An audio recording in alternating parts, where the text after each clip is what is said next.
Kwa majina naitwa Engineer Charles Pambe. Ni meneja wa RUWASA wa mkoa wa Songwe.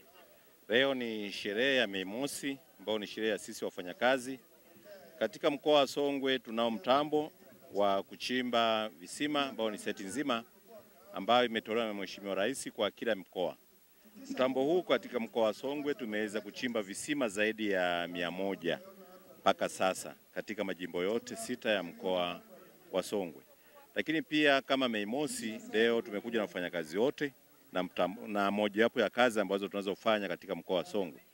Mojawapo ni kazi ya kuchimba visima katika taasisi mbalimbali ili kuwahudumia wananchi, lakini pia maeneo ya wananchi kwa ajili ya kupata maji safi na salama. Ubunifu huu tumekuja na mtambo wa kuchimbia maji, kwanza kujulisha wafanyakazi wote na wananchi kwa kujua kwamba tunao mtambo ambao Mheshimiwa Rais ametupa kwa ajili ya kazi hiyo. Kwa hiyo tunawakaribisha sana kufika katika RUWASA makao makuu RUWASA yetu mkoa wa Songwe kwa ajili ya kuweza kupata elimu kwa ajili ya kuchimba visima.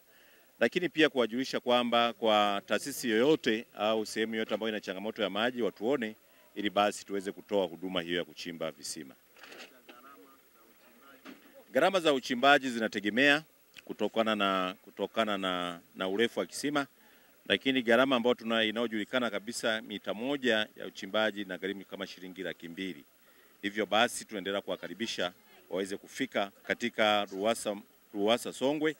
Lakini pia wananchi tunawaomba kwa wale ambao wana uhitaji wa kuchimba visima, hata kama wanatumia private driller au private mtambo, tunaomba kwamba wafike ofisini kwetu hata kuweza kupata ushauri, lakini pia kuweza kuwasimamia na visima viweze kuchimbwa kwa ufanisi mkubwa.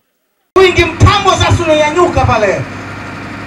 Taasisi zetu zinachimbiwa visima, watu binafsi mnachimbiwa visima. Hiyo ndio kazi ya Mama Samia. Mama Samia na wasaidizi wake, akiwemo mkuu wa mkoa wa Songwe Daniel Godfrey Chongolo, katibu tawala wetu wa mkoa Bi Happiness Seneda, wakuu wetu wa wilaya zote 4 za mkoa, wakurugenzi, wenye vitu wa halmashauri, wakuu wa idara, makatibu tawala wasaidizi mkoa na makatibu tawala wa wilaya, kuhakikisha kazi zote ndani ya mkoa zinakwenda kama zilivyopangwa. Naam, hiyo ndio setting ya mtambo. Wakitaka kufanya vitu sasa, mbona vitu hivyo? Makofi na vigelegele kwa wingi tafadhali. Anashusha mtambo sasa kuanza kuchimba. Ingawa makofi na vigelegele. Hapa anaanza kuchimba, kwa Kiswahili tunasema na drill, sijui namna gani hapa. Kwa kweli mmetisha. Kazi iendelee. Mmetisha. Makofi na vigelegele kwa wingi.